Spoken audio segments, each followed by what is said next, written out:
Hoy te enseño a preparar un delicioso ganache de chocolate con leche en proporción 1:1, lo que significa que utilizaremos la misma cantidad de nata y de chocolate para lograr una textura cremosa y versátil, ideal para rellenar y decorar postres. Sería muy feliz si me escriben desde qué país me están viendo mientras comienzo con esta deliciosa receta. Para esta receta necesitaremos 500 ml de nata o crema de leche con un 35% de materia grasa y 500 gramos de chocolate con leche de cobertura, aunque también puedes optar por otras variedades de chocolate según la textura y el sabor que desees obtener.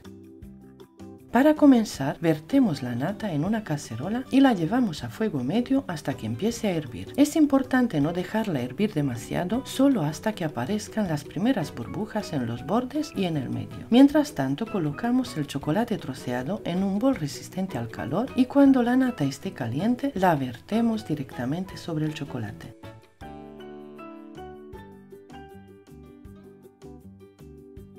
Dejamos reposar unos instantes para que el calor funda el chocolate y luego mezclamos con una espátula o varilla hasta que todo esté completamente integrado y tengamos una crema lisa y brillante.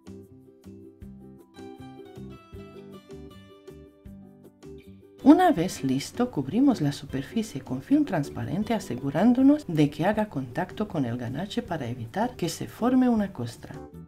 Dejamos que repose a temperatura ambiente hasta que se atempere y luego lo llevamos a la nevera para que termine de enfriarse. Una vez frío, veremos que el ganache tiene una consistencia densa y cremosa, ideal para rellenar eclairs, macarons o forrar pasteles y tartas. Si en lugar de chocolate con leche usaremos chocolate negro, el resultado sería más firme debido a la mayor cantidad de cacao.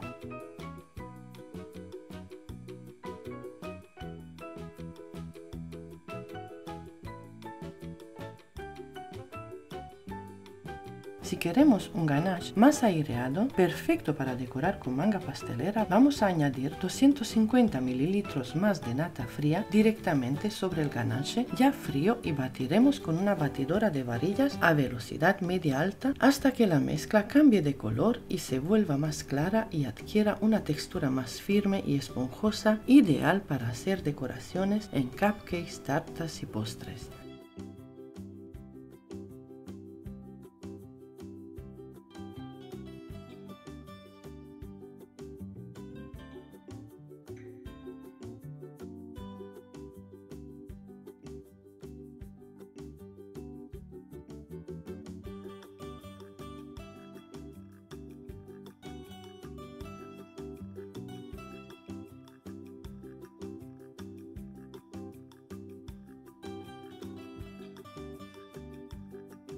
Para mostrar la textura del ganache, utilizo boquillas grandes como la 1E, la clásica 1M de Wilton y una boquilla para conchas, la 4B. Estas permiten crear rosetones, bordes decorativos y detalles bien definidos, demostrando la estabilidad y cremosidad del ganache. Así se logra un acabado elegante y profesional en tartas, cupcakes y otros postres. Para conservarlo correctamente, podemos guardarlo en un recipiente hermético en la nevera y se mantendrá en perfectas condiciones hasta por 5 días. Si queremos almacenarlo por más tiempo, también podemos congelarlo y en este caso durará hasta 3 meses. Para reutilizarlo solo tenemos que dejarlo descongelar en la nevera y si es necesario volver a batirlo ligeramente para recuperar su textura. Y así de fácil tenemos un ganache de chocolate con leche delicioso y versátil que puedes usar tanto para rellenos como para decoraciones. Si te ha gustado esta receta, déjamelo saber en los comentarios, dime en qué postres lo vas a usar y no olvides suscribirte para más recetas como esta. Muchas gracias y hasta pronto.